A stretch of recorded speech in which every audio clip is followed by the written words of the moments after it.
Right. So let's talk about what's happening with kids here, because we have this story from Fox News. New Jersey sample lesson plans push videos for fifth graders on graphic sex-related content.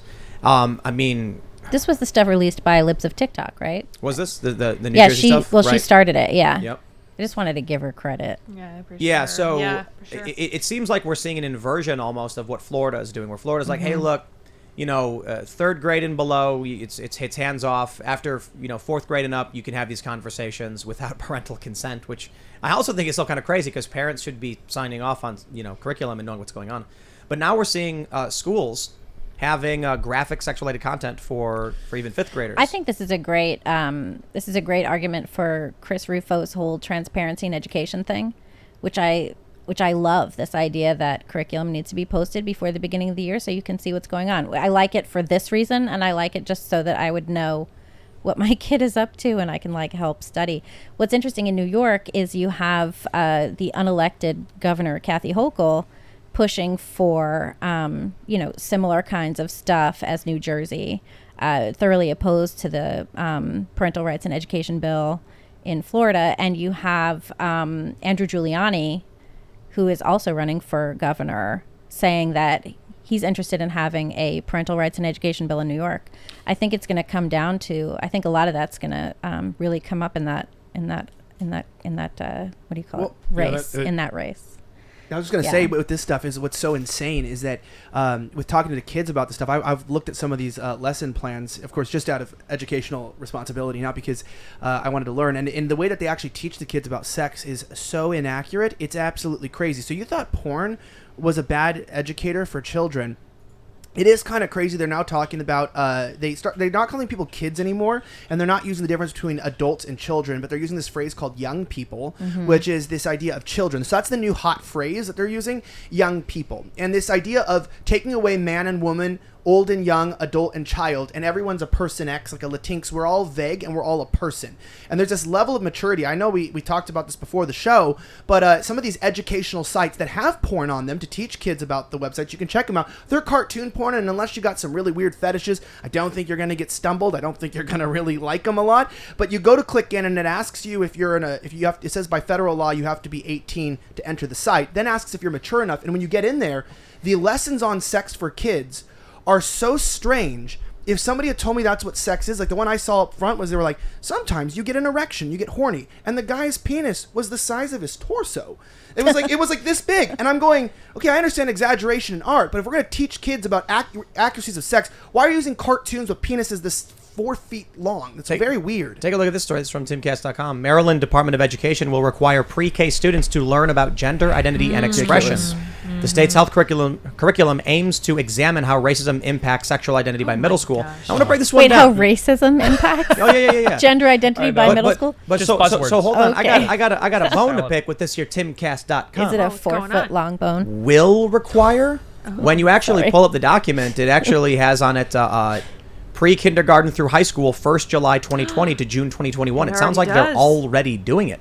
And now I have questions about the website, but the website is linked through the maryland.gov portal. So this is coming out of Maryland's public school website, this document talking about pre-kindergarten through high school and what they're going to be teaching these kids. I don't think that it's planned opposition to what's happening in Florida. I think what Florida is in effective opposition to what they've already been doing. Yeah, and it was already happening in Florida too. And this is, by the way, talking about the history of things. I mean, comprehensive sex education. That started with Alfred Kinsey, who's another pedophile, and expressly wanted to sexualize children, believed that children are sexual literally from birth, and there's a whole story there. It's totally horrifying. But comprehensive sex education goes back to him. It starts there, and so it is from the beginning an effort to sexualize children, to sexualize them, also kind of based in this kind of circular way on the idea that children are already sexual from birth. And the thing about that's so insidious, because we see that, they're teaching this stuff to preschoolers. We find it so shocking, and it is.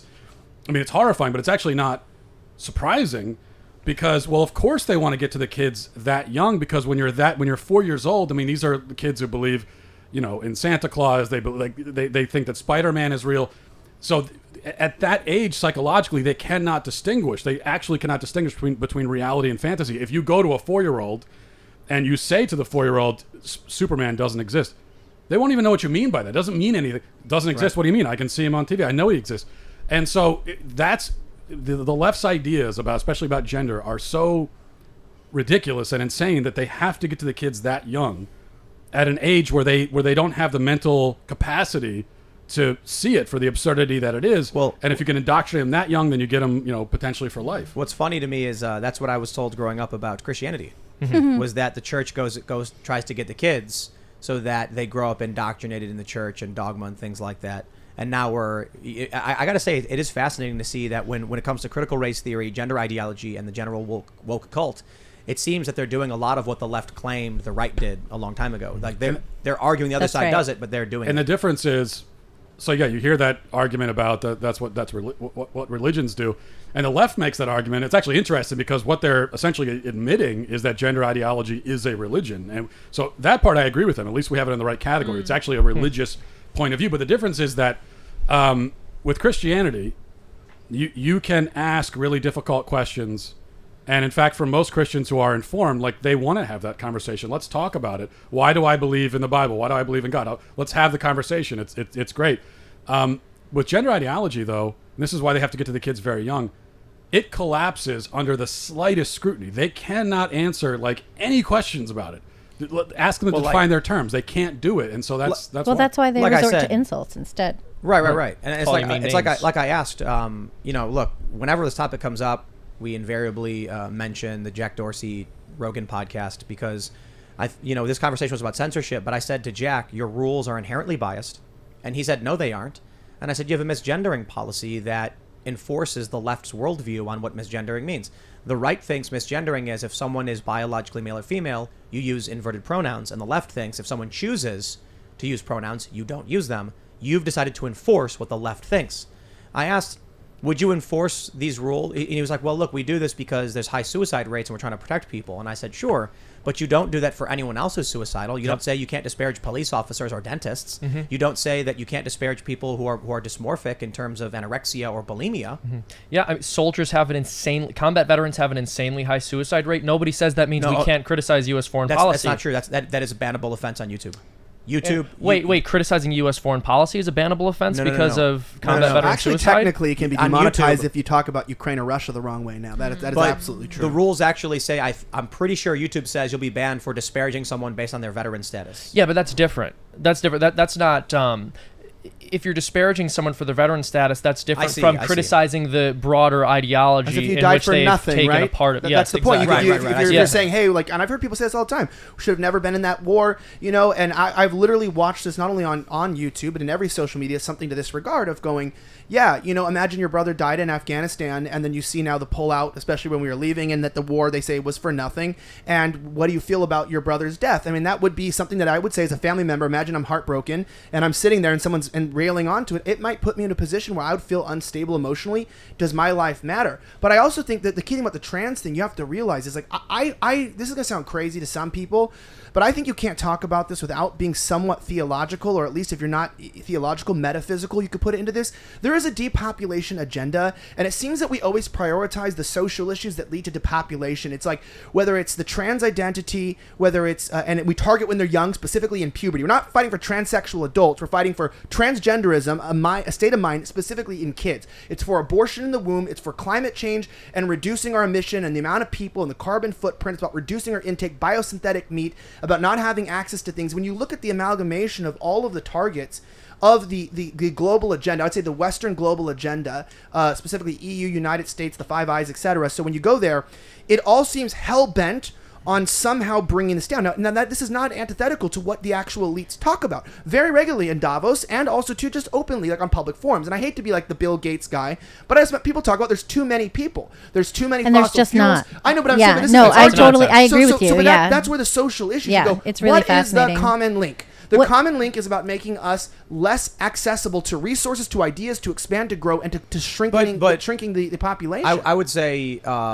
perhaps these pieces line up, but I would also be careful because that's the territory where you're far removed from the average person who doesn't understand what's going on. It's very, very simple to go to a middle-class working family and say, would you be in support of your 13-year-old son getting large breast implants, and then being like, excuse me, get out of my house. It's much different if you go to them and say, let me break down very quickly for you this depopulation agenda, why I think they're doing these things. This is the issue. It was really funny. I went on Candace Owens' show earlier, and she was fantastic, by the way. But she mentioned, we were talking about Alex Jones and how, a lot of what he says might be too colorful for regular people to understand. When he, I mentioned the media comes out and says, he's yelling the frogs are gay or whatever. And she was like, but he was right. I mean, not overtly about frogs being gay, but that, there's a chemical that was, causing problems and, for frogs. And I said, right, a chemical called atrazine was reportedly interfering with the endocrine systems of frogs. And Alex Jones yelled out, turn the frogs gay or whatever. And the media takes that to poison the well. So I try to be careful with messaging, but I get what you're saying. I think it's more tactful to just approach the issues individually, because I think most regular working people agree that individually these things are all issues we're facing. Well, it is interesting, I think, with the climate change specifically, because there is this, you guys have heard of Extinction Rebellion. Oh, I've met a lot of those guys before. Very fun people. So they're very opposed to anybody having children, right?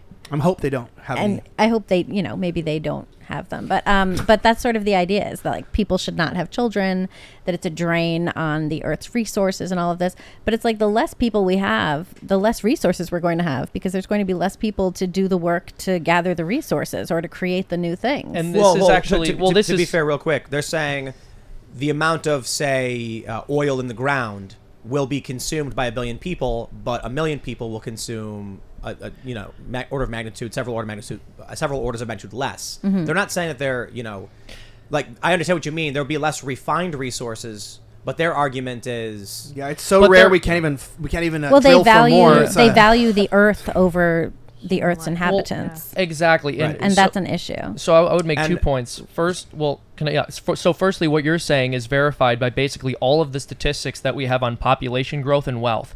World population has exploded and global poverty has decreased significantly in that time. Exactly. Human beings have a remarkable ability not only to provide for themselves, but for others as well. And so the left has this way of looking at resources, which is very fixed pie and very childish. They think that there's just been this fixed number of resources that we've had access to from the beginning of time, and we've been slowly dwindling them down, failing to comprehend the fact that as new people with new minds come along, they find new ways to use what we already have and ways to use what we thought was useless in the past. Ben Shapiro made an excellent point. I saw this viral video where he was asked about climate change and why he didn't think it was an emergency. I think he gave a very verbose answer, but his ending point, his last point was he doesn't think it's a disaster because the predictions don't account for mitigation factors.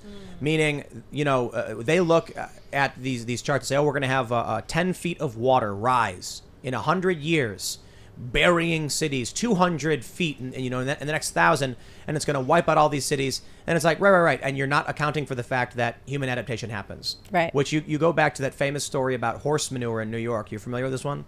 Yeah. They said, at the turn of the century, we are going to be buried under horse manure in New York City because there's too many horses and too much manure. Well, they kind of are. Yeah. Well, they're buried under human manure. Yeah. But then they invented the car, and all of a sudden the horse manure problem changed. Now, I do think there's an obvious mathematical equation that the planet can only sustain so many human beings. And I don't know how many. I don't know what that number is. I don't think we've got there yet. But we're not anywhere close. I'm not entirely sure I agree. I think, a lot of people talk about, look, there's not that many humans. The planet is almost entirely empty. It's like, yes, but are there enough humans to disrupt a large chemical process, say, in the North Atlantic Current? My issue is I do think population density is a huge problem. New York is a large concrete block that can't sustain itself, and it creates massive pools of waste and insane. Yeah, that's the problem is the way humans are choosing to congregate. But you could take the entire population of the globe and put them in Texas, and they'd still have a good amount of space. It's just that you have these vast expanses of land that aren't used, and we choose to pile into cities and so on. So that's true. But consider this. You could take the entire. You said the entire population of the planet, pile them in Texas, right? Yeah. But real estate everybody would have a nice. How much ammonia needs to be produced to disrupt the ocean's ecosystem or a natural cycle of like the ecosystem on this planet? We don't need to flood the planet with ammonia. We don't need to, other chemicals. But humans do produce waste products, and it's not just the human literal waste products. It's chemical byproducts and plastics. So my concern is, the amount of waste produced by humans to disrupt the entire planet is probably not it's not going to be like, 10% of the planet's surface of garbage destroys the planet. It could be 0.01 causes a chemical disruption, which disrupts the ecosystem. We've seen things like dead zones in the Gulf, dead zones in oceans where there's no oxygen and no life can live. And there's the North Pacific garbage gyre. The garbage gyres are really, really bad. Yeah. And this has an impact on life cycles for the entire planet. Like that, for example, is not a population problem per se. It's just what the people are problem. choosing to do. It's like Right, these. agreed. You could go to some of these rivers in Asia are just moving garbage dumps. People just throwing their waste products into the river. Meanwhile, like in America, we're blaming ourselves because of our plastic straws or whatever. And now we got paper straws and they suck. Right, exactly. And then And masks everywhere. Right. And then They're everywhere. Like the mask thing, they choke the trees the way plastic bags used to. But then you got other parts of the world, and it's like the rivers are literally just like conveyor belts for trash out to the ocean. But that's what people are choosing to do. Sure, you don't have to do that. But scale it up. But now we have microplastics in our bodies, but right? Eliminate human technological byproducts. There is a point at which humans fart themselves to death. Yeast does it in a bottle. But the I'm not question saying, is, I'm are not we saying even... we're there. I don't know where it will be, but mathematically, it's obvious that it exists. Now, my point on top of this is, so I think pollution is a problem. I think we should be aware of that and do our best to mitigate that, to live as clean as possible, minimize our entropy, maximize our entropy. But also in the process, we should be colonizing other planets. We should be doing scientific advancement. We should be launching space stations. I think we should be doing all of that stuff. Yeah. I think we should be totally using the resources we have to bust out of the solar system. Why? Why? Because why? we are a race of explorers, and there's exploring, curiosity. sure, but what's out there? I'll simplify. I'm asking why for why? But his for context. fun. Well, no, but literally no, for come fun. on. I'll give you a real answer. Dude, I love how... My answer is real. A real answer is... Fun is a real answer. Humanity could be wiped out by a single comet right now. If we had a small space station on Mars, the humans on Mars would not be impacted by a crisis on Earth in the same way, making us more resilient and more prone to survival. That's a good reason too. And fun. Can I actually say I actually prefer the fun answer? I think that's because just from if you try to argue that, like, from a practicality standpoint, we have to build colonies on Mars. I mean, Mars is the what would be required for our planet to be more inhospitable than Mars? I mean, it's like at that point, probably humanity no longer exists anyway. I actually couldn't think, we mine the asteroid belt? That would be cool. And that's the thing. No, I'm Agreed. in favor of colonizing the solar system if we can. Not really because it makes a lot of practical sense, but just because that's what humanity is meant to do. You're meant to to strive for the horizons. And I think when you stop doing that, then you're basically giving up on human civilization. I'm against it, to be completely honest. I'm so in favor of space because you're exploration. anti-colonialism. Yes, actually, because I don't want the rock monsters to have to identify with a new species. But shouldn't we be reaching out? Like we had the exploration age when you had people on ships and they were going across uncharted waters. And we don't have that anymore. So where do you go now? When you look at the copious amounts of money that it's taking to fund this stuff, I bring up this problem with it. And this is an interesting perspective that I think really deviates if you hold like a Christian worldview or an atheist worldview that I think we have to understand. Because obviously if you're eschatologically sound in some way, even if you are in another religion, but specifically Christianity, which is the major religion in the United States, there's this understanding that at the end times it says that people will be saying like life always has been and always will be. People will be given in marriage. They will be trading when God comes to judge the world. In that way, then there's an understanding that judgment comes when God comes to judge the world, and the end of the age and the end of the world is in God's hands, and we're not going to just get struck with a comet. However, if you don't believe that, then I totally even understand what you're saying, because that is a total probability. Like scientifically, what you're saying, by the way, makes 100% logically to me. But I want to make this point, though, about the colonization. Is sometimes I think that humans, we have this big man syndrome where I agree with the exploration, and my wife was really having a difficult time. I've been watching like cave accidents, and she was like, why are people going into caves? and this is where I would concede your point. I said, dude, exploration and this idea of pushing the boundaries is part of the human spirit that God gave us. But going into space is sort of a taxpayer-funded burden that I feel in many ways. I mean, the privatization of it, what's happening now, is still very interesting as we're moving in that. But overall, it's been very costly. And I've always wondered, those resources and that movement with going to Mars almost seems like a distraction. Like we talk about, he's going into space, and I get it. We have problems here that I don't think those actually solve. Yeah, but when we start exploring, there's a couple points that have to be made. I know it's an right unpopular. It solves other problems. Yes, technological advancements that came from taxpayer-funded space exploration, Sure, like plastics, 100%. and the money is spent, doesn't leave anywhere. It's cycled into the economy and is good for the economy that people are working on these technologies. Often when we have factories machining a lot of these parts, they remain and can machine other parts. So technological advancement is just good across the board. Hey, it lets us dream. It gives us a place to put our fantasies and our imaginings and our hopes for the future. You're asking what problem does it solve? Well, I think our most fundamental problem in our society right now is like malaise and despair. People have just given up on life having any meaning. And I'm not saying that space exploration solves that, but it helps anyway in that regard. I mean, when was the last time that the United States of America were like united together over something good that happened, celebrating a good thing that happened? When's the last time that we had that in the United States? Probably the moon landing. I was going to say, since Chauvin got convicted, that was the last time I saw everyone. I really think the moon landing was the last time that the United States had a good thing that everybody together was cheering. And so, not even Caitlyn Jenner. No, but the argument there, Matt, is this: and I want to say this. People even argue whether that happened or not. I don't have a strong opinion on the moon landing, but I will say it definitely happened. I'm saying people just really did happen. People in the chat are going to argue. I'm saying when you say that, but I'm not going to argue about. I don't think this so. idea. I think they're mostly going to say it happened. Okay, well, I don't know. I've been seeing movements growing. What I'm saying is, I don't want to get stuck on that. I want to say yes, I agree.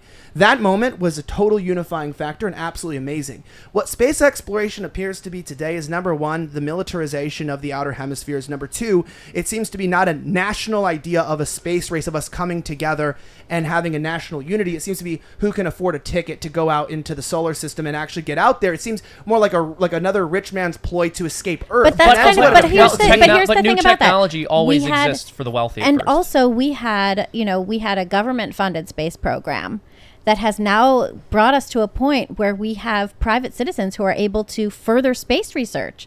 That's cool. That's part of it. That's part of the capitalist undertaking. I'm not going to win anybody over here. I know that. But I you're definitely not going to. Seamus nailed it. I mean, imagine being like microwaves.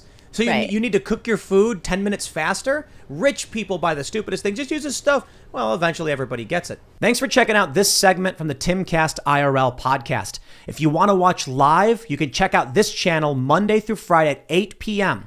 Now, don't forget to smash that like button, subscribe to this channel, and if you want more unfiltered and uncensored content with all of these guests, go to timcast.com and become a member.